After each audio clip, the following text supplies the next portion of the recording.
हम बात ये कर रहे हैं कि आज हम लोग तीसरे स्कंद के चौथे अध्याय को पढ़ रहे हैं, और उसको पढ़ने से पहले मैं इस 11वें स्कंद के 30वें अध्याय के कुछ श्लोकों को बता रहा हूँ, जिसके द्वारा ये मालूम चले कि यदुवंश के लोगों ने क्या किया था वहाँ पहुँचकर, कहाँ पहुँचकर, प्रभास क्षेत्र में, और कैसे उनके बीच में युद्ध हुआ और कैसे झगड़ा हुआ और कैसे उनका नाश हो गया। अब हम लोग श्लोक क्रमांक 1 के अनुवाद से शुरू कर रहे हैं। समझ में आ गया? दिख रहा है? राजा परीक्षित ने कहा, जब महान भक्त उद्धव जंगल चले गए तो समस्त जीवों के रक्षक भगवान ने द्वारका नगरी में क्या किया? इस प्रश्न का उत्तर हमारे लिए क्या है, ये भी आप देख लेंगे। उद्धव जी को वह बद्रिकाश्रम भेज दिए थे। ब्राह्मणों के शाप से अपने ही वंश के नष्ट हो जाने के बाद यदुओं में श्रेष्ठ भगवान ने किस तरह अपना शरीर छोड़ा, जो सारे नेत्रों की परम प्रिय वस्तु था। एक बार उनके दिव्य रूप पर अपनी आंखें गड़ा देने पर स्त्रियां उन्हें हटा पाने में असमर्थ होती थीं, और यदि वह रूप एक बार मुनियों के कान में प्रवेश कर जाता और उनके हृदयों में गड़ जाता तो वह हटाई नहीं हटता था। अब ये सब क्यों बोल रहे हैं कि वो, मान लो सुखदेव गोस्वामी पूछें कि क्यों सुनना चाहते हैं, तो वह उसका वर्णन कर रहे हैं कि रूप कितना सुंदर था। ख्याति पाने के विषय में क्या कहा जाए? जिन महान कवियों ने भगवान के रूप के सौंदर्य का वर्णन किया, उनके शब्द दिव्य मोहक आकर्षण में फंस कर रह गए, और उस रूप को अर्जुन के रथ पर देखकर कुरुक्षेत्र की युद्ध भूमि के सारे योद्धाओं ने भगवान जैसे आध्यात्मिक शरीर प्राप्त कर मोक्ष लाभ उठाया। ये सब भगवान के दिव्य रूप का वर्णन है।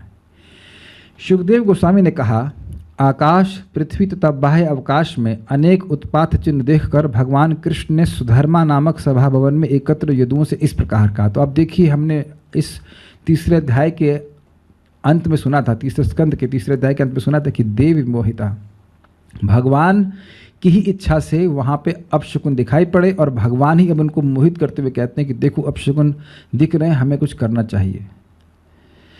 भगवान ने कहा, अरे यदुवंश के नायकों, जरा इन सारे भयावने अपशकुनों पर ध्यान दो, जो द्वारका के मृत्यु के झंडों की तरह प्रकट हुए हैं। अब हमें यहाँ पर क्षण भर भी रुकना नहीं चाहिए। हमें एक मतलब भगवान भी सबको साथ में लेके जाएंगे। Okay, next. स्त्रियों, बालकों तथा बूढ़े लोगों को यह नगर छोड़कर शंखोधार जाना चाहिए। हम सभी प्रभास क्षेत्र चलेंगे जहां सरस्वती नदी पश्चिम वाहिनी है। भगवान कृष्ण बलराम भी साथ में गए हैं, पहले समझ लीजिएगा। वहां हम शुद्धि के लिए स्नान करें, उपवास रखें और मनों को ध्यान में स्थिर करें। तत्पश्चात देवताओं की मूर्तियों को स्नान कराकर हम उनका पूजन करें, चंदन का लेप करें और उन्हें विविध भेंटें अर्पित करें। यहाँ भगवान नहीं कह रहे कि सर्वधर्मान परित्यज्य मामेकम शरणम व्रज, नहीं कह रहे हैं, जबकि भगवान साथ में ही है। तो ये देख रहे हैं, मोह उत्पन्न कर रहे हैं कि खुद भगवान साथ में हैं और देवताओं की पूजा करके हम कुछ अनर्थ नष्ट करेंगे वो भी उनके पार्षद। तो सब भगवान की तरह आयोजित था। एकदम क्लियर हो जाएगा कि क्या हुआ। अत्यंत भाग्यशाली ब्राह्मणों की सहायता से स्वस्ति वाचन कराने के बाद हम उन ब्राह्मणों को गौवें, भूमि, सोना, वस्त्र, हाथी, घोड़े, रथ तथा घर भेंट करके उनकी पूजा करें। अगर आपको ध्यान हो तो ये एग्जैक्ट वस्तुएं थी जो भी तीसरे स्कंद में हमने पढ़ा था, तीसरे अध्याय में, कि ये सारी वस्तुएं ब्राह्मणों को दी गई थी। ठीक है, तो ये भगवान की आज्ञा के अनुसार ही था। अपने आसन्न संकट का सामना करने के लिए निस्संदेह ये उपयुक्त विधि है और इससे निश्चित ही सर्वोच्च सौभाग्य प्राप्त होगा। देवताओं, ब्राह्मणों तथा गौओं की ऐसी पूजा सारे जीवों को सर्वोच्च जन्म दिलाने वाली हो सकती है। मधु के शत्रु भगवान कृष्ण से यह शब्द सुनकर यदुवंश के गुरुजनों ने अपनी सहमति तथास्तु कहकर व्यक्त कर दी। नावों से समुद्र को पार करने के बाद वे रथों से प्रभास की ओर बढ़े। यह भी मैंने समझाया था आपको, रथैर विमोहिता। तो पहले वह नाव से क्रॉस किए समुद्र को, फिर रथ पे चढ़े और फिर प्रभास क्षेत्र में गए। वहां पर यादवों ने अत्यंत भक्ति के साथ अपने स्वामी भगवान कृष्ण के आदेशानुसार धार्मिक अनुष्ठान संपन्न किए। उन्होंने अन्य विविध शुभ अनुष्ठान भी संपन्न किए।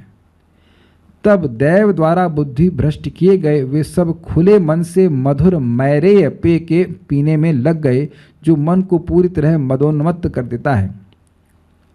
यहाँ पे एक देखिए शब्द तात्पर्य में लिखा है, दिष्ट शब्द भगवान की इच्छा का सूचक है। मतलब भगवान की इच्छा से भगवान ने आज्ञा कि हाँ पी लीजिए, कोई दिक्कत नहीं है। ब्राह्मणों ने भी अनुमोदन किया। तो भगवान चाहिए ना कि पिए और मदोन्मत्त हों और ये मरे एक दूसरे को मार मार के। कि भगवान की इच्छा से हुआ था। और एक और बात यहाँ पे देख रहे हैं, मधु, मधु शब्द यहाँ पे भी आ रहा है। और उद्धव जी भी बोले थे माध्वामद ताम्र विलोचना नाम, वह शराब जो है बदबूदार नहीं थी, वह एक ऐसी चीज़ थी जो बहुत स्वादिष्ट लगे तो उसे खूब पी रहे थे, बार बार पी रहे थे, ये कहने का अर्थ है। यदुवंश के वीरगण अत्यधिक पान के कारण उन्मत्त हो उठे और उद्धत हो गए। जब वे भगवान कृष्ण की निजी शक्ति से इस तरह मोहित थे तो उनके बीच भयानक झगड़ा उठ खड़ा हुआ। यही प्रमाण है कि जो कभी आपस में झगड़ते नहीं थे उनके बीच में झगड़ा हो गया। ये भगवान की माया शक्ति के द्वारा हुआ।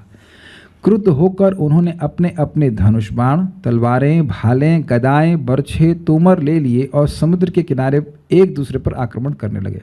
क्लियर? तो पहले युद्ध किससे हो रहा है? उनके अस्त्र शस्त्रों से हो रहा है। नेक्स्ट, हाथियों पर तथा फहराती ध्वजाओं वाले रथों पर तथा गधों, ऊंटों, बैलों, भैंसों, खच्चरों एवं मनुष्यों पर भी सवार होकर अत्यंत क्रुद्ध योद्धागण एक दूसरे के पास आए और उन्होंने एक दूसरे पर बाणों से वेगपूर्वक उसी तरह आक्रमण किया जिस तरह जंगल में हाथी अपने दांतों से एक दूसरे पर आक्रमण करते हैं। आपसी शत्रुता भड़कने से प्रद्युम्न सांब से, प्रद्युम्न किसके बेटे हैं? भगवान कृष्ण के। और सांब किसके बेटे हैं? भगवान कृष्ण के। भाई भाई में झगड़ा हो रहा है। प्रद्युम्न सांब से घनघोर लड़ाई करने लगा। अक्रूर कुंती भोज से, अक्रूर भी यही शरीर छोड़े लेकिन उनका देवता वाला अंश। अनिरुद्ध सात्यकी से, अनिरुद्ध भगवान के पौत्र हैं और सात्यकी भगवान के अंग रक्षक हैं। सुभद्र संग्रामजित से, सुमित्र सुरथ से तथा दोनों गद एक दूसरे से लड़ने लगे। गद भगवान के भाई थे। अन्य लोग भी यथा निषठ, उलमुख, सहस्त्रजित, शतजित तथा भानु एक दूसरे से गुथ गए और उन्होंने नशे से अंधे हुए एवं भगवान मुकुंद द्वारा पूर्णतया विमोहित हुए एक दूसरे को मार डाला। विविध यदुवंशियों, दाशारहों, वृष्णियों तथा अंधकों, भोजों, सात्वतों, मधुओं तथा अर्बुदों, माथुरों, शूरसेनों, विसर्जनों, कुकुरों तथा कुंतियों ने अपनी अपनी सहज मित्रता त्याग कर एक दूसरे को मार काट डाला। सहज मतलब जो जन्म से ही उत्पन्न हुई थी वह भूल गए और मार डाला एक दूसरे को। इस तरह मोहग्रस्त हुए पुत्र अपने पिताओं से, भाई भाइयों से, भांजे अपने मामाओं से, भतीजे अपने चाचों से और नाती अपने पितामहों से लड़ने लगे। मित्र अपने मित्रों से तथा शुभचिंतक अपने शुभचिंतकों से भिड़ गए।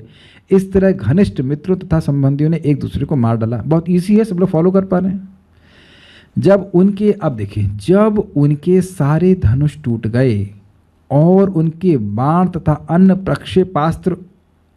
प्रक्षेपास्त्र समाप्त हो गए तो उन्होंने अपने खाली हाथों में बेंत के लंबे लंबे डंठल ले लिए और यही बेंत जो थे, जो समुद्र के किनारे उगे थे, उसमें वह लोहे के जो पार्टिकल्स थे वो आकर के सट गए थे।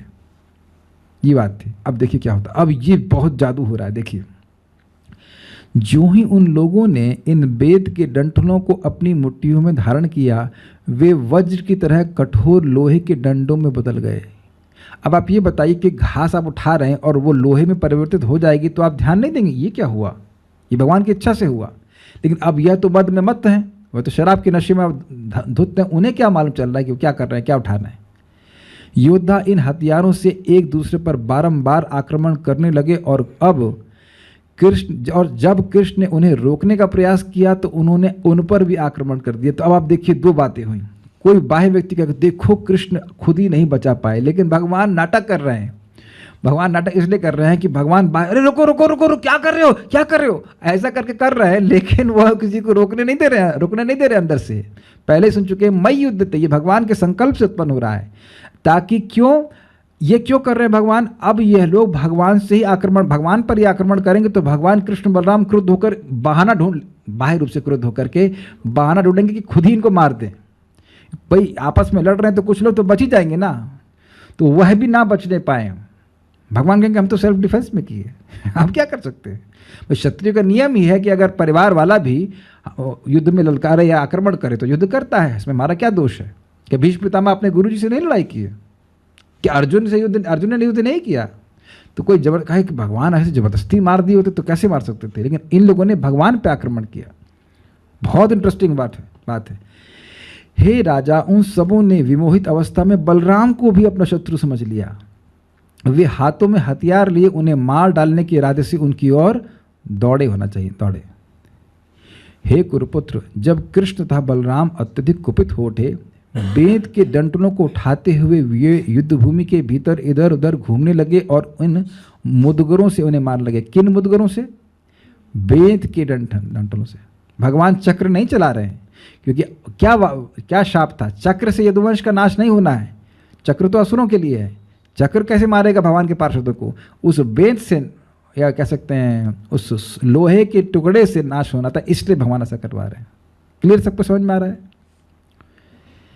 ब्राह्मणों के शाप से पराजित तथा भगवान कृष्ण की माया से विमोहित वे योद्धा भीषण क्रोध से अब निज संहार को प्राप्त हुए। जिस तरह बांस के कुंज में लगी आग सारे जंगल को नष्ट कर देती है, जब उनके कुल के सारे सदस्य इस प्रकार विनष्ट हो गए तो कृष्ण ने अपने आप सोचा कि चलो धरती का बोझ तो हटा। ठीक है।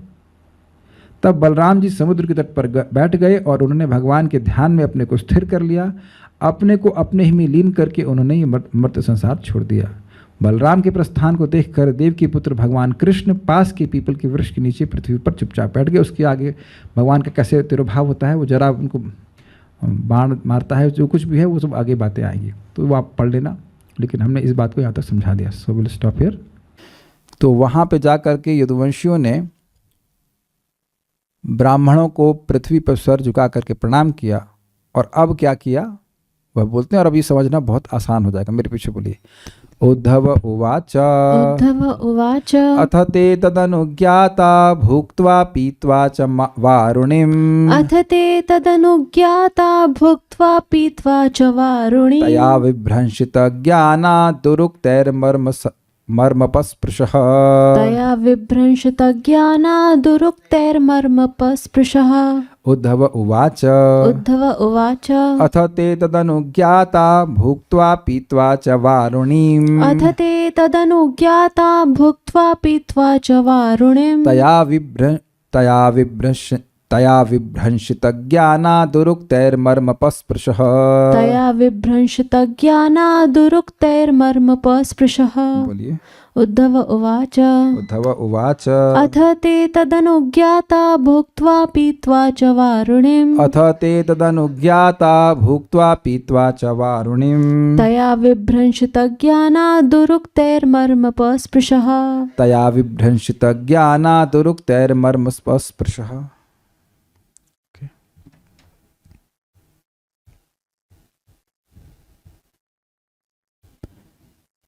तत्पश्चात उन सबों ने, वृष्णि तथा भोजवंशियों ने, और अभी आपने जैसे सुना बहुत सारे लोगों ने ब्राह्मणों की अनुमति से प्रसाद का उच्छिष्ट खाया और चावल की बनी मदिरा भी पी। पीने से वे सभी संज्ञा शून्य हो गए और ज्ञान से रहित होकर एक दूसरे को वो मर्म भेदी कर्कश वचन कहने लगे। चल नहीं है यहाँ पे, ओ ग्लास नहीं है, ओके ठीक है। उद्धव जी ने कहा, उद्धव वाचार था, उद्धव जी ने कहा अथ, उसके पश्चात, किसके पश्चात? सबने ब्राह्मणों को दान दिया और उनको प्रणाम किया, उनको भगवान का प्रसाद अर्पण किया।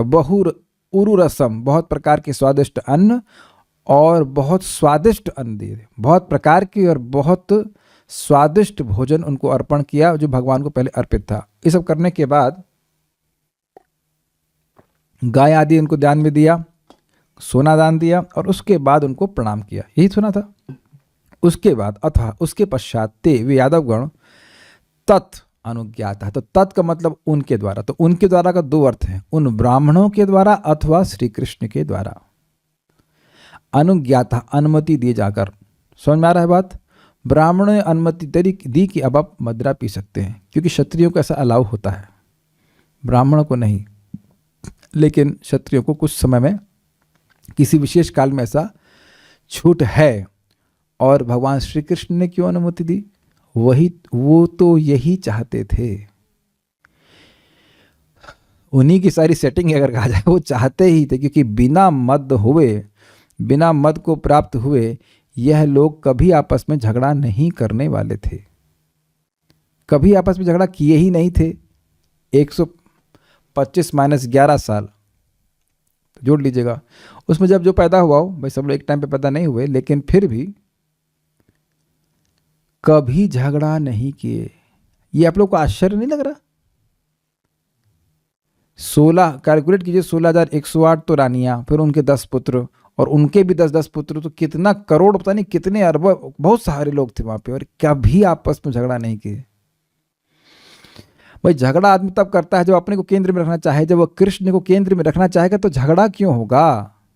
हो ही नहीं सकता। Is it not? भाई जो व्यक्ति भगवान को यज्ञ का भोक्ता मानता है, महेश्वर मानता है इत्यादि, तो वह है तो स्वयं संतुष्ट रहेगा, शांत रहेगा। तो जब आदमी खुद ही शांत है, सामने वाला भी शांत है, तो झगड़ा कैसे करेंगे? जाओ, क्या ताली तो एक हाथ से नहीं बजती है। तो this was an impossible task, ये असंभव बात थी, उनके बीच में युद्ध होना संभव ही नहीं था। तो भगवान ने जानबूझकर अनुज्ञा दी, अनुज्ञा मतलब आज्ञा, सैंक्शन दे, ठीक है आप कर सकते हैं। तो अनुमति दी जाकर भुक्त्वा, भोजन करके, भोजन किए, और वारुणीम च पीत्वा, तथा मदिरा का पान करके, तया, उससे, उससे मतलब उस मदिरा से, विभ्रंशितः ज्ञाना, ज्ञान उनका भ्रंश हो गया था, डिस्टर्ब हो गया था, ज्ञान से विहीन हो गए, किससे क्या बात करनी चाहिए वह ये भूल गए थे। जगत में आपने कई बार देखा होगा कि व्यक्ति शराब पी करके वो गलत ही बोलता है, हमें तो अनुभव है, हमने देखा है कि लोग क्या बोलते थे और अगले दिन सुबह उनको याद भी नहीं रहता था, कहते अच्छा मैं ये बोला। तो इसलिए विभ्रंशित होकर के उनको यही नहीं पता चल रहा है वो किससे बात कर रहे हैं, तो कह रहे हैं दुरक्ता ही मर्म पस्पृश, दुर्वचनों के द्वारा, जो शब्द बहुत सुनने में कठिन लगे, कठिन से मतलब कठोर लगे, तो ऐसे मर्म भेदी, एक दूसरे को हृदय को कष्ट देने लगे, ऐसे कष्ट देने वाले, हृदय को कष्ट देने वाले शब्दों को वो कहने लगे। और देखिए वो हम सब ब्राह्मण नहीं इकट्ठे हुए हैं कि कुछ शब्द सुने और सहन कर जाएं, समझ रहे ना बात? जैसे यही भगवान श्री कृष्ण को पौंड्रक नाम का एक व्यक्ति बोलता है कि मैं असली भगवान हूँ, तुम मेरा रूप धर के बैठे हो, कोई बात नहीं, मैंने तुमको क्षमा कर दिया, अब तुम मेरी शरण में आ जाओ। भगवान अच्छा आपकी शरण में आ जाए? मैं शरण में नहीं आऊँगा, मेरा चक्र आपकी शरण में आएगा। कहने का मतलब है कि चक्र तुम्हें काट देगा। भगवान उसको कुत्ता भी बोले और पता नहीं क्या क्या बोले, खूब भगवान गाली दी उसको। तो उनका दूत जो भगवान जिस तरह से गाली दिए वो जा करके अपने राजा को सुनाए भी हो, और उसने बड़े धैर्यपूर्वक सुना भी हो कि क्या बोल रहे हैं कृष्ण। तो क्षत्रिय लोगों का स्वभाव नहीं सहन करना, उनको बोला ही नहीं जाता, उनको बोला जाता है कि युद्धे च अपलायनम, मर जाएंगे लेकिन युद्ध से लौटेंगे नहीं। ये नहीं कि पिट करके आ गए, पिट के नहीं, मर जाएंगे चलेगा, लेकिन पिट करके वापस लौटने का कोई संकल्प बनता ही नहीं क्षत्रियों का, not an option, not an option. तो ऐसे लोग जब आपस में दुर्वचन बोलेंगे तो झगड़ा तो होगा ही। इससे एक बहुत बड़ी बात सूचित हो रही है कि झगड़ा वाणी से जरूर शुरू होता है। क्या कभी आप लोगों का ऐसा झगड़ा हुआ जिसमें वाणी का उपयोग ना हुआ हो? बिना झगड़ा किए, बिना आवाज निकाली आदमी मार ही नहीं सकता दूसरे को। ये बात बहुत हल्की लग रही है, लेकिन आप ट्राई करना, जब क्रोध आए तो चुप हो जाना, बहुत डिफिकल्ट होता है। Do you agree? कौन कौन हमसे सहमत नहीं है इस बात पे? गुस्सा आए और तब ना बोले। अच्छा आज तक कभी हुआ ऐसा कोई गुस्सा आया हो आपको, आप चुप रह गए हो? ये हो सकता हो कि कुछ देर गुस्सा होने के बाद चुप हो गए हो, लेकिन गुस्सा आता है और तब चुप रह जाए, बहुत टफ होता है, बहुत टफ होता है। सच वेरी स्ट्रांग, बहुत स्ट्रांग वेग होता है। तो यहाँ उन्होंने सबको, जब आदमी शराब से मोहित है तो क्या वो सहन करेगा, क्या वो सोचेगा? दूसरे बोला और अब उसके बाद झगड़ा शुरू हो गया। श्लोक देखिएगा, उद्धव वाचा, उद्धव जी ने कहा अथ, उसके बाद, ते अनुज्ञाता, वे यादव गण, तत् प्लस अनुज्ञाता, भगवान की आज्ञा या ब्राह्मणों की आज्ञा पाकर, भुक्त्वा, भोजन करके, पीत्वा च वारुणी, और वारुणी को पी करके, तया, उस वारुणी के द्वारा, उस मधुरा के द्वारा, विभ्रंशित ज्ञान, उनका ज्ञान विशेष रूप से भ्रंश हो गया था, डिस्टर्ब हो गया, नष्ट हो गया था। इसलिए दुरुक्तैर मर्म पस्पृशा, दुरुक्ति कठोर शब्दों से, मर्म स्पर्शी शब्दों को उन्हें कहा। देखिए, मर्म का स्पर्श दोनों तरह से हो सकता है। मीठे शब्दों से आप बोलेंगे तब भी लोगों का हृदय जीत लिया जाता है। जैसे मान लीजिए आप बहुत थके हुए हैं तो क्या, अरे आप तो बड़े थके हुए लग रहे हैं, क्या कुछ जल ला के दूं? ये शब्द ही इस प्रकार से कितना अच्छा लगता है। आधी थकान तो यहीं उतर जाती है कि नहीं? पति लोगों का अनुभव होगा कि लौट कर बाहर से आते हैं, थके हारे आते हैं, पत्नी कुछ जल पूछती है, मीठे शब्द बोलती है तो उसको बहुत अच्छा लगता है। इसीलिए तो लोग गृहस्थी स्वीकार करते हैं। अब वो अलग बात है कि लड़कियां भी, मतलब स्त्री भी अब नौकरी पे चली जाए तो वह भी थकी आए और पति भी थका हुआ है तो फिर तो गृहस्थ आश्रम भी थका हुआ है, क्या कर सकते हैं। लेकिन बहुत खराब लगता है। मैं कहाँ चला गया? हम खाली एक बात कर रहे थे कि हम हाँ ये बात कर रहे थे कि भाई मर्म को स्पर्श करने वाली बातें केवल कठोर हों ऐसा नहीं है। मीठी बातें भी हृदय को स्पर्श करती है कि नहीं, मीठे वचन। लेकिन यहां पे दुरुक्त बोले गए, खराब बोले गए। हम खाली एक्स्ट्रा बोल रहे हैं, एक्सेस में बोल रहे हैं। कभी कभी जो खराब स्त्री होती ऐ क्या कमा के लाया, इतना ही कमा के लाया ऐसे करके भी है। मतलब एटलीस्ट ऐसे सब लोग डिवोटी नहीं होते होंगे, लेकिन ऐसे नॉन डिवोटी कभी कोई हो सकती हैं। मस्त, मैं एक बार यहाँ पे हेड शेव कराने गया था, मतलब ऑन द रोड हेड शेव। तो एक माता जी हैं, वो मतलब ना गाली बक रही थी अपने पति को, सामने बैठे। हमें लग रहा जैसे कोई शत्रु हो। बाद में मान चले पति पत्नी जबरदस्ती। हम भागवत में सब गाली का वर्णन नहीं कर सकते, इतनी गंदी गाली बक रहे थे। हम लोग को सुनने में खराब लग रहा था, उनको बाल कटाओ भागो यहाँ से, मतलब इतना टू पेनफुल। तो एक व्यक्ति बोल रहा था इन लोगों का आपस में कर्म है पहले का, इनको भोगना है। But it is like this, sometimes it can be very painful. Actually sometimes नहीं, हमेशा शब्द कठोर होते हैं ना तो वो हृदय में प्रवेश करते ही हैं और बहुत दुख देते हैं और लोगों को 30-30, 40-40 साल के बाद भी याद रखते हैं। बहुत अच्छी उक्ति यहाँ पे हम कहना चाहेंगे, आवर वर्ड्स में be forgiven but not forgotten. हम जिन शब्दों का प्रयोग कर रहे हैं, अगर इससे किसी को दुख होता है तो हमें क्षमा जरूर कर सकता है, लेकिन जरूरी नहीं कि वह भूल जाए कि हमने कहा क्या था।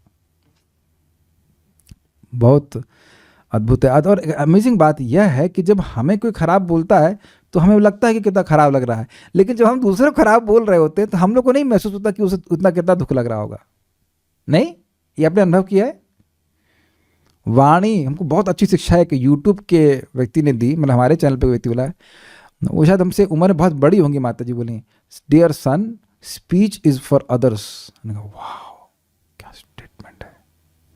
वाणी दूसरों के लिए है, तो ऐसा बोलना चाहिए जो भगवान के संबंध में, भगवान का स्मरण कराए उस व्यक्ति को, तो बहुत अच्छी बात रहेगी। श्रीधरी, अपने बांधवों के विनाश का समाचार सुनकर विदुर जी उद्धव जी के उपदेशानुसार आत्मज्ञान प्राप्त करने के लिए मैत्री महर्षि के पास गए। मतलब ये है इस अध्याय का सार। यहां बांधवों का विनाश सुनेंगे, समझ में आया? वह एक गहरी सांस छोड़ेंगे, अच्छा, और फिर वह मैत्री मुनि के पास चले जाएंगे आत्म साक्षात्कार का ज्ञान प्राप्त करने के लिए। वो रोएंगे नहीं, ठीक है, भगवान की इच्छा थी, समझ गए? भगवान की इच्छा थी तो पिछले अध्याय में उद्धव जी क्लियर कर दिए, और अब कैसे विनाश हुआ यह दिखा देंगे, और उसके बाद अब ठीक है। वो धीर व्यक्ति हैं विदुर जी, अब वो आत्मज्ञान की ओर आगे बढ़ जाएंगे।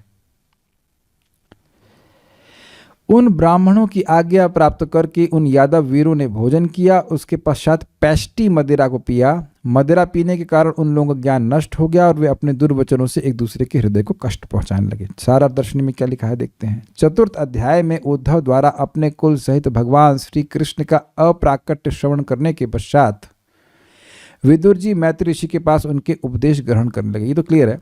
तदनुज्ञाता अर्थात भगवान कृष्ण अथवा ब्राह्मणों से अनुमति पश्चात ही यदुओं ने भोजन किया। तत्पश्चात उस मधु के प्रभाव द्वारा वे परस्पर निंदा करने लगे। अब इसमें तदनुज्ञाता शब्द को ध्यान रखिएगा, क्योंकि इस बात को प्रभुपाद जी अपने तात्पर्य में आगे कहेंगे, 2nd श्लोक में कहेंगे, तो वहां ध्यान रखना कि भगवान की आज्ञा से भी, तद अनुज्ञाता मतलब ब्राह्मणों की आज्ञा से या भगवान की आज्ञा से, भगवान वहाँ उपस्थित थे, इसीलिए मैंने आपको वह कथा भी सुनाई थी कि भगवान भी वहाँ उपस्थित थे। उन्होंने कहा हाँ अब आप लोग भोजन करें, अब आप लोग चाहे तो मदिरा पी सकते हैं। ऐसे तात्पर्य, उत्सवों में जब ब्राह्मणों तथा वैष्णवों को भली भांति भोजन कराया जाता है तो अतिथियों द्वारा अनुमति दिए जाने पर आतिथेय भोजन का उच्छिष्ट खाता है। समझ में आया? जिसने इनवाइट किया है, होस्ट ने, उसको बाद में खाना चाहिए। ये यहाँ पे सीखने को मिल रहा है। हमें बड़ी दिक्कत होती है हमारे घर में, जब लोग हम किसी को इनवाइट करते हैं तो क्लास का टाइम होता है तो हमें साथ में खाना पड़ता है। अगर वो लेट भी हो जाए, लेट मतलब साथ में भी आए तो हमारे सामने बड़ी दिक्कत। हमने कहा इनवाइट तो आपको कर रहे हैं, लेकिन हमारे सामने एक बहुत बड़ी समस्या है कि हम दोनों लोगों को आपके साथ खाना पड़ेगा, क्योंकि इसके बाद क्लास जाना होता है। ऑल्दो ये एटिकेट के अनुसार नहीं है। हाँ, अगर कोई बहुत सीनियर वैष्णव आते हैं तो फिर, मतलब मित्र आते तो साथ में खा लेते हैं, लेकिन अगर कुछ हमारे कोई सीनियर वक्त आते हैं तो फिर हम फिर दिन क्लास नहीं कर पाते, क्योंकि इट्स नॉट एन एटिकेट। अगर आप समझ ही रहे हैं तो स्वाभाविक सी बात है, लेकिन ये तरीका होता है। अतएव वृष्णि तथा भोजवंशियों ने ब्राह्मणों से औपचारिक अनुमति ली और तब तैयार किया हुआ भोज्य पदार्थ खाया। तो इससे एक बात बड़ी स्पष्ट समझ आ रही है कि they know what are manners, क्या धर्म है वह बिल्कुल अच्छे से समझ रहे हैं। क्षत्रियों को कतिपय अवसरों पर मदिरा पीने की छूट है, कुछ समयों पे, कतिपय मतलब कुछ समय पे। अतएव उन सबों ने चावल से बनी हल्की मदिरा का पान किया। इसमें हम कोई शिक्षा नहीं ग्रहण कर रहे हैं। समझ में आ गया? हम लोग कोई शिक्षा नहीं ग्रहण कर रहे हैं। We are suppose to be Brahmans and be sober. ऐसी मदिरा पान से वे इतने संज्ञा शून्य तथा मूर्छित हो उठे कि वे पारस्परिक संबंधों को भूल गए और ऐसे कटु वचनों का प्रयोग करने लगे जो आपस में एक दूसरे के हृदय को आहत करने लगे थे। अब इससे पहले मैं आगे जाऊं, आपको मैं एक अद्भुत बात बता रहा हूं यहाँ पे। अच्छा, यहाँ पे प्रभुपाद क्या समझा रहे हैं? कतिपय, कुछ समयों में क्षत्रियों को मदिरा पान करने की छूट है। ठीक, कोई दिक्कत नहीं ना? तो ऐसा नहीं है कि यह लोग पहली बार मदिरा पान कर रहे हैं। यस, आप समझ में आ गया मैं क्या कहना चाहता हूं? क्या पहली बार ये लोग चखेंगे मदिरा को? क्यों? जो भाषा अभी आप सुन रहे, प्रपात का तात्पर्य आपने सुना, तो उससे क्या सूचित हो रहा है? ये कोई पहली बार तो नहीं पी रहे हैं, लेकिन प्रभाव अद्भुत हो रहा है। और एकदम स्पष्ट लिखा है, हल्की मदिरा का पान किए। जहाँ तक वही लोग जो पिए होंगे जानते होंगे, कुछ हल्की शराब होती है, कुछ हैवी शराब से कुछ होता होगा, अधिक नशा और कम नशा होता ही है, ऐसा कुछ होता है। तो हल्की शराब पीकर के व्यक्ति बहुत ज़्यादा मदोन्मत्त हो, जिसको शराब पीने का अभ्यास हो, कुछ आपको अजीब सा नहीं लग रहा?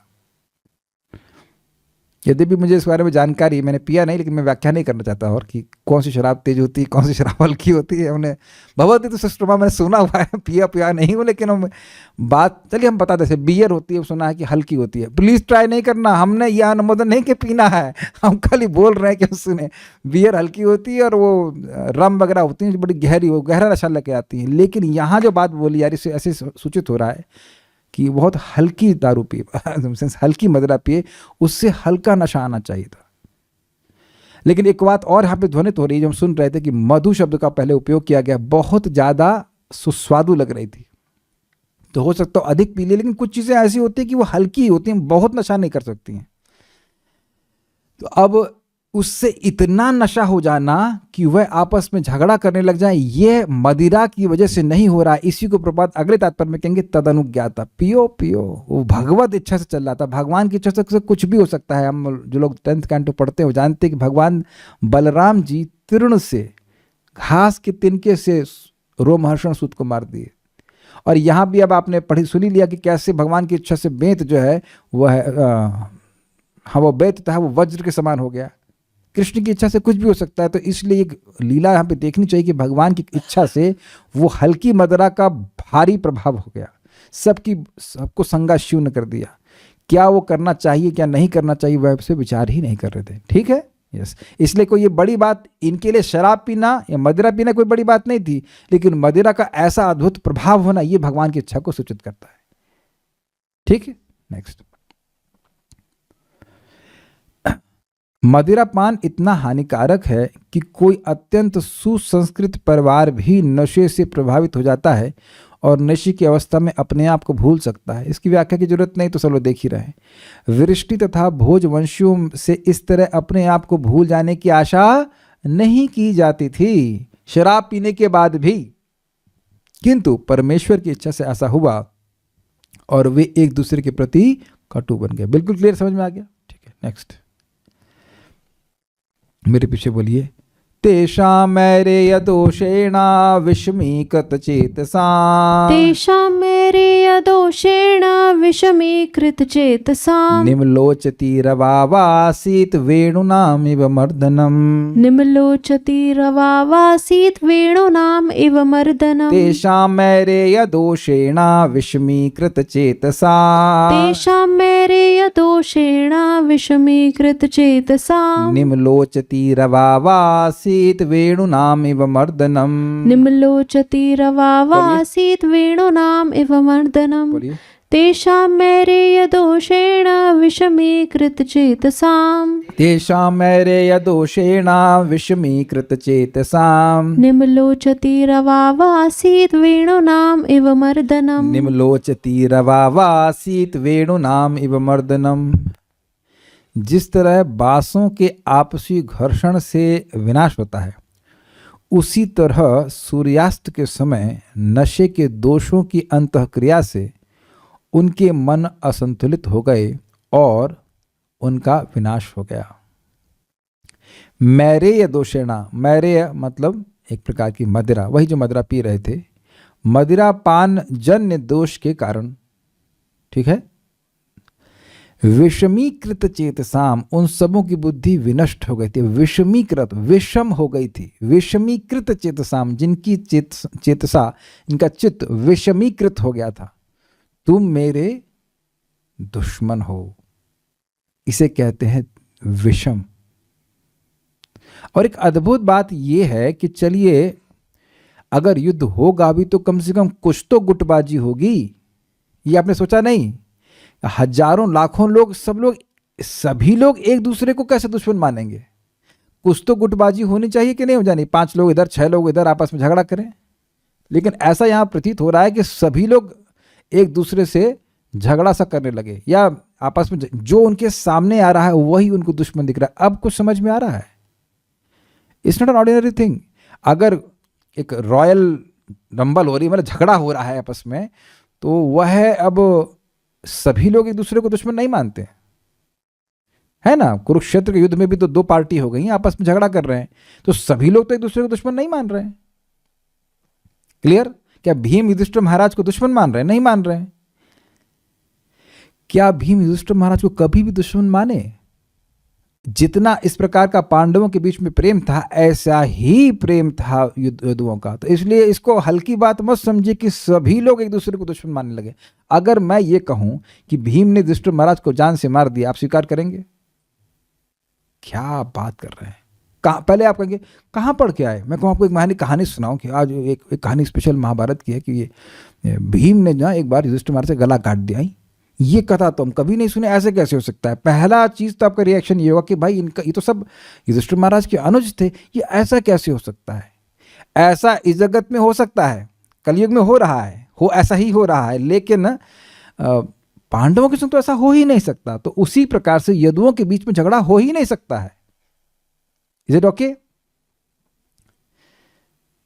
तो अब इनमें विषमीकृत चेतना, उनकी चेतना विषमीकृत हो गई थी, लेकिन वास्तविक रूप से मदिरा के दोष के कारण नहीं हुआ था, वह भगवत इच्छा के कारण हुआ था। मदिरा में ऐसा दोष होता तो पहले भी दोष उपस्थित हो सकता था, पहले भी वो शराब पिए थे, ऐसा कभी उनकी विषम चेतना नहीं हुई थी। तो विषमीकृत चेतना का मतलब हुआ दुश्मन की भावना, ये मेरा दोस्त है, ये मेरा दुश्मन है, तो सब लोग दुश्मन देखने लगे थे अपने आप को, एक दूसरे को।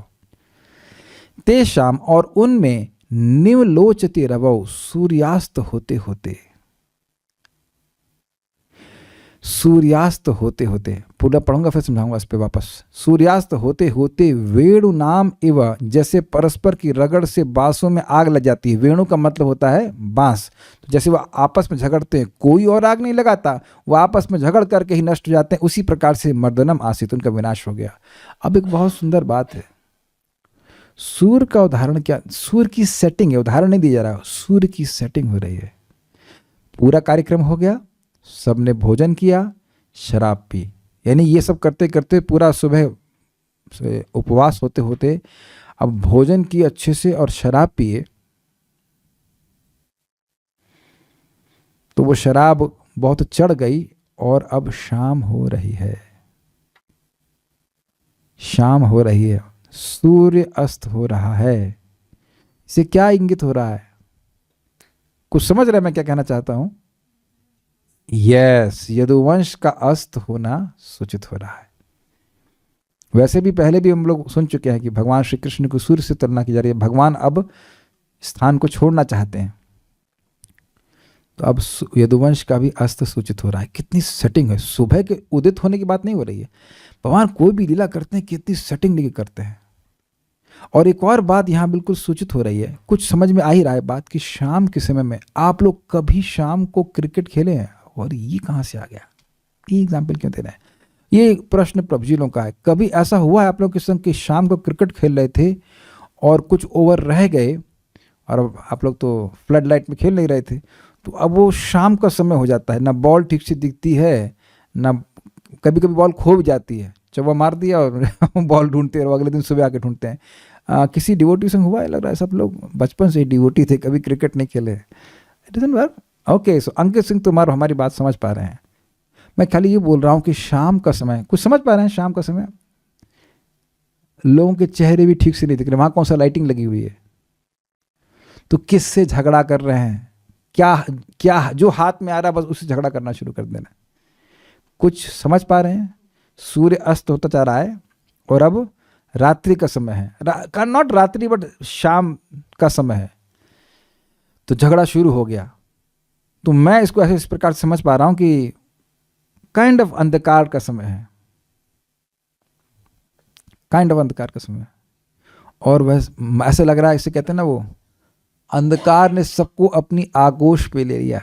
ये उर्दू की काव्य हो गया थोड़ा सा, लेकिन आगोश समझते हैं, एम्ब्रेस कहते हैं आगोश, मतलब the darkness swallowed the whole Yadu dynasty, अगर ऐसा कहा जाए। ये शब्द का प्रयोग किया था कि गिरनेशु अजगरे नहा, काल रूपी अजगर के द्वारा हमारा भाग्य, यदुवंश का भाग्य पूरा समाप्त हो गया है। ये बहुत अच्छी हमको बात लग रही थी, इस पर मैं फोकस कर रहा था कि किस प्रकार से, जैसे जब सूर्य अस्त हो रहा था तो उसी समय सबका नाश ऐसे ही हो गया जैसे कि बांसों का आपस में घर्षण होने से नाश हो जाता है। कोई बाहर से उसके लिए नहीं उस पर कोई कारण होता है। थोड़ा समझें इस बात को।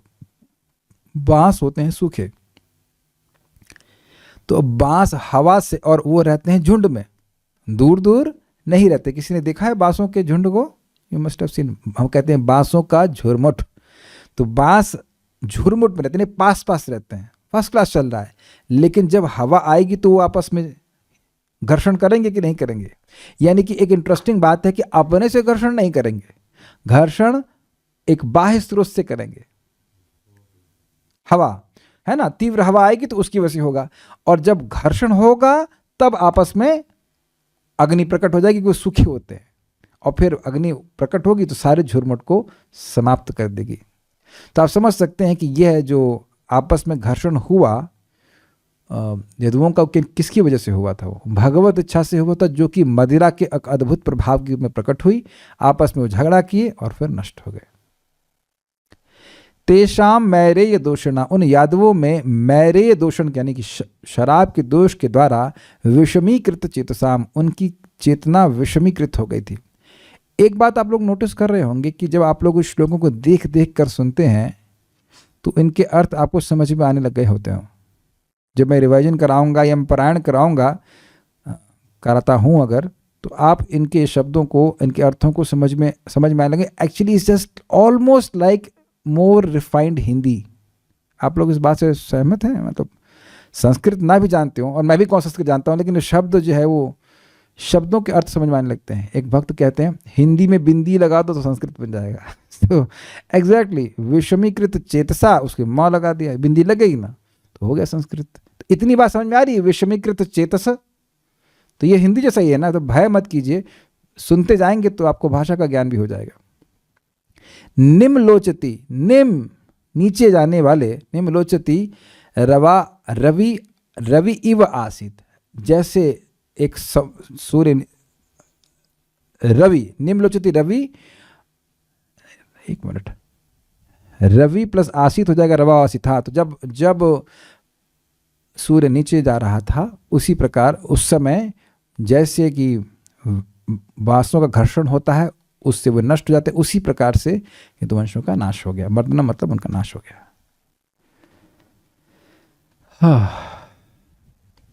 तात्पर्य, जब जंगल में आग की आवश्यकता होती है तो परमेश्वर की इच्छा से बांसों के आपसी घर्षण से आग लग जाती है। इस तरह यदुवंशियों का विनाश भगवान की इच्छा से आत्मविनाश की विधि से हो गया। जिस तरह मानव प्रयास से जंगल के बीच अग्नि लगने की संभावना नहीं रहती, उसी तरह ब्रह्मांड में ऐसी कोई शक्ति नहीं थी जो भगवान द्वारा रक्षित यदुवंशियों का विनाश कर सकती है। ये बड़ी सुंदर बात कही है। कोई कहे कि मैं जाकर जंगल में आग लगाऊंगा तो आप उसे कहेंगे तुम पागल हो गया। क्या कोई इंसान जंगल में जाके आग लगा सकता है? नहीं लगा सकता है, लेकिन जंगलों में आग लगती है। अभी कुछ दिन पहले, मतलब कुछ महीने पहले या साल भर, मुझे टाइम नहीं याद है, लेकिन ऑस्ट्रेलिया में बहुत बड़ी आग लगी थी। अमेज़न के जंगल में भी लगती है, हमको पता नहीं, लेकिन ऑस्ट्रेलिया में लगी तो पता है। अमेरिका में भी बहुत सारे जंगलों में आग लगती है, लेकिन इंसान नहीं लगाते हैं, वह अपने आप भगवत इच्छा से ही लग जाती है। तो यही कह रहे हैं कि जैसे जंगल में आग कोई मनुष्य नहीं लगा सकता, ऐसे यदुवंश को भी कोई मनुष्य नष्ट नहीं कर सकता था। इसीलिए बोल रहे हैं वेणु नाम इव, जंगल की आग के समान वह आपस में नष्ट हो गए, यानी कि भगवान की इच्छा से ही हुआ। ये बात बोल रहे हैं। भगवान ने उनके इस तरह से विनष्ट होने की इच्छा की, अतएव उन्होंने उनके आदेश का पालन किया, जैसा कि तदनुज्ञात शब्द से सूचित होता है। तो इसलिए मैं इसको हाईलाइट किया हुआ तदनुज्ञात शब्द को। क्यों? यह तदनुज्ञात शब्द इस श्लोक में नहीं है। जब मैंने उसको देखा तो मैं श्लोक को वापस चेक करने लगा। चेक कीजिए इस श्लोक में है क्या, कहाँ है इस श्लोक में तदनुज्ञात शब्द? है? नहीं है ना? नहीं है, इस श्लोक में नहीं है, पिछले श्लोक में है। तो यहाँ पे पहले श्लोक में ही बोला गया था कि ब्राह्मणों के द्वारा अनुज्ञा प्राप्त करके, अनुज्ञा का मतलब होता है आज्ञा प्राप्त करके, या दूसरा अर्थ था कि भगवान के द्वारा आज्ञा प्राप्त करके। तो भगवान की इच्छा थी कि ये लोग शराब पी करके आपस में लड़ करके खत्म हो जाएं, इसलिए भगवान ने उनको ऐसी आज्ञा दी थी। अगर भगवान तो सब पता ही है, भगवान नहीं चाहते थे कि ये लोग झगड़ा करें तो भगवान आज्ञा ही नहीं देते शराब पीने की, और अगर वो आज्ञा नहीं देते तो ये लोग पीते भी नहीं, और ये पीते भी नहीं तो झगड़ा करते भी नहीं। तो ये तदनुज्ञाता शब्द से सूचित हो रहा है कि भगवान ही चाहते थे कि ये लोग नष्ट हो जाएं, नष्ट होकर के मेरे पास, मेरे धाम में वापस आ जाएं। लास्ट जो मैं बात यहां पे समझ पा रहा हूं, किसी भक्त के संग या भक्तों के संग बाह्य रूप से कुछ अनिष्ट हो रहा है तो यह नहीं सोच लेना चाहिए कि भगवान असमर्थ हैं। भगवान बाह्य लोगों में इस प्रकार की भावना बनी रहे कि अरे भक्तों का भी अनिष्ट होता है, इसलिए ऐसी लीला करते हैं। ऐसा जैसे कि आप देखिए श्रीपाद माधवेंद्र पुरीपाद, वह भी शरीर छोड़ने के समय ऐसी उनकी हालत थी कि उनको मल और मूत्र शरीर मतलब बेड पे ही त्यागना पड़ रहा था। लेकिन ऐसा क्यों हो सकता है? वो तो शुद्ध भक्त हैं। राधा कृष्ण की स्पॉन्टेनियस भक्ति उन्हीं के द्वारा आती है इस संप्रदाय में। तो देखिए वहाँ पे इसलिए हुआ कि ये बात सूचित हो कि ईश्वर पुरीपाद जो उनके शिष्य हैं कैसे अपने गुरु की इस अवस्था में सेवा किए, और उनकी आशीर्वाद से उन्हें भी कृष्ण प्रेम प्राप्त हुआ। नहीं तो एक शुद्ध भक्त हमेशा ही भगवान के द्वारा संरक्षित है, उसके जीवन में कठिनाई आ ही कैसे सकती है?